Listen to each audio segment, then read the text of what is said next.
There comes a time in every man's life when he has to admit when he's wrong. For me, that time has come. After playing Uncharted 1 and 2, which if you haven't seen can be found here, I have to admit that I wasn't massively looking forward to playing Uncharted 3. And this is not due to the story. The story of the series I find is great. It's more to do with the game itself. If you've seen my last reviews of the other games, you'll know that I said, if you've played Uncharted 2, you've played Uncharted 1. And to be honest, I was getting a little burnt out with the gameplay, but guess what? Uncharted 3 is awesome, and I'm going to tell you exactly why.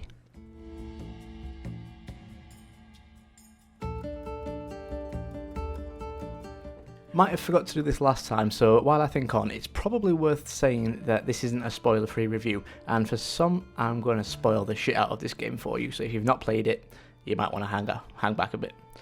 But before I go on about how good the gameplay and such is, it's probably a good idea to at least take a look at the story, just so we know what we're dealing with, right? Anyway, as you'd probably imagine, it's an Uncharted game. You play as Nathan Drake, the Jack the Lie explorer slash thief slash ladies man slash mass serial killer slash Crash Bandicoot's best friend, along with your BFF, Victor Sullivan. This time, we're in search of Imran of Pillars, which from what I can figure out is some sort of lost city in the middle of the desert.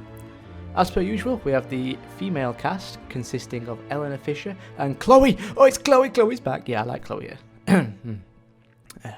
Then we have the villains, who is this dude who is either a wizard or some sort of super chemist, as weird things go on when he's around, and then there's this old chick who reminds me of M from the 007 movies, which I haven't seen, so I'm just assuming. Together with their henchmen, they form the Illuminati, or at least that's what I'd take away from it anyway. They do seem kind of cryptic. We use this codex unlocker thing, and that shows us where the city is. It's in the middle of the desert. Also, yet again, Sullivan has been taken hostage. So, once we get him and wander through the desert on a literal horse with no name, we find the super old city. Shit gets weird then, as Nathan does the smartest thing in the world and drinks from a god knows how old fountain that he finds. This is where things get weird, as you see, the fountain actually contains an hallucinogenic that starts to make Nathan see weird stuff, including that of fire demons, which he has to fight. Gunfights ensue, and then Nathan manages to accidentally destroy the ancient town. Sully, Nathan and Eleanor ride off into the sunset, and it looks like Nathan and Eleanor have made up because apparently they were married? So that's that. Yeah, I know it's not a comprehensive look at the story, but I've only got 10 minutes to play with or so I think you get the picture. So, look, as far as the stories of the game have gone so far, I'd probably have to say that this one is the better of the three, and 4's going to have to pull something special out of the bag for it to be good for me. I managed to clock this game in just under a day's worth of playing, and on the hardest difficulty. Not because it's easy or because I'm particularly good, but because the story is just that good, and I wanted to find out what would happen next, consistently. So yeah, I think you get the picture. As we all know though, the story is but a minuscule thing to consider in the games nowadays, so let's have a look under the hood and really get our teeth into this game. This game was loved dearly when it came out. In fact, it went on to win just so many awards. Game of the Year, Christmas #1, Platinum Chalice Award, you name it. And that probably had something to do with how this game was presented. You think the first two games look good? Well, you're in for a treat with this one. It's awesome. The first thing that caught my eye was when you got to see more of an urban landscape of the game as you start off in London, and what really grabbed my eye was the attention to detail. For those of you who don't know, in London the phone area code is 0207. On a sign is a phone number that starts with 0207. It's just a number, I hear you say, but to me it's a whole lot more. It's detail, and details are what make or break games. Also, if you're not a fan of spiders, then you might want to give this one a miss. They are everywhere. They scurry, they chase, they look real, and when you have a headset on like I do, they sound real. I'm not particularly scared of spiders myself, but even I cringed a few times during that. The tripping scenes are pretty cool. The colours melt, the screen twists and shakes, and it does actually make you feel disoriented, which is what I'd imagine these kind of drugs would do to you. And finally, the most noticeable graphics thingy for me was the walking through the desert scene. Alone, isolated, vulnerable. You as a person will feel this, so I suppose it connects you with Nathan more, which is always a bonus.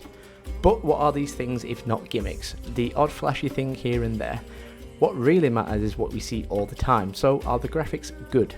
Well, seeing as we're playing a HD remake, they are fully scaled up and HD, but I don't think I'd go as far as to say they've come leaps and bounds since Uncharted 2. Interface, models, everything like that is pretty much the same, but because of these added little sequences, it does feel like a fresher game. So what's missing from the presentation? We've talked about the graphics and the gimmicks. Oh, the audio. Well, audio is audio. Some games really need it to improve immersion, some don't. This one, well, it seems to add in some places and take away in others. What do I mean by that? Well, for the first time in this series, we have backing music that has lyrics or humming or some form of vocalization.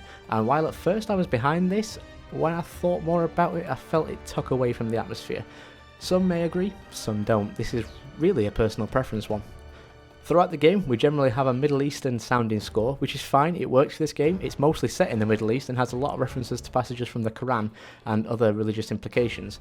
I don't want to dwell too much on the audio, as I can't really show examples due to the copyright fairies, but take it from me, the audio of this game is fine. It's nothing more, it's nothing less. One thing I did appreciate though was the realistic echoing from voices of the characters, which I have to say was yet again another great performance from the whole ensemble. Immersion, immersion, immersion. These are the three things that truly matter in a game, and realistic things like echoing, they only add to it, so there's no downside. So here's the biggie. When it comes to any game ever, the gameplay, the engine, the be all and end all, what is Uncharted 3 like to play? Remember when I said earlier that I was a bit scared that it had been more of the same?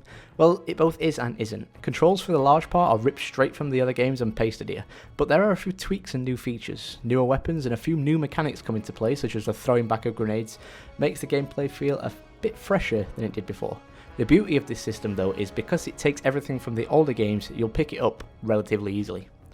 Puzzles, which seem to be a staple of this franchise, have gone all weird. There aren't many of them, but the ones that are there are simply hard as hell. In fact, I had to look up the answers for this one because I couldn't figure it out for the life of me. There's this other one as well where you have to spin a globe to match up the holes. This, while easy in theory, controlling this thing was a complete spazzy nightmare. Didn't enjoy that at all. And my god, do not get me started on the body parts puzzle. The dynamic stuff is back from the other games. Remember before when we were fighting in a falling building? Well, this time we're in a sinking boat. Again, very awesome and very immersive, and in this one there seems to be more of an emphasis on stealth. Run and gun is a lot more punished this time around, and you really have to think about your strategies. Or that might just be because I was playing on the higher difficulties straight from the off, but truthfully, taking the stealthier approach is much more fun and rewarding, as there are loads of different ways that you can take out a room full of enemies. So overall, gameplay, while in large, is the same. And really, it has to be. Changing too much at this stage of the series would have been a bad idea.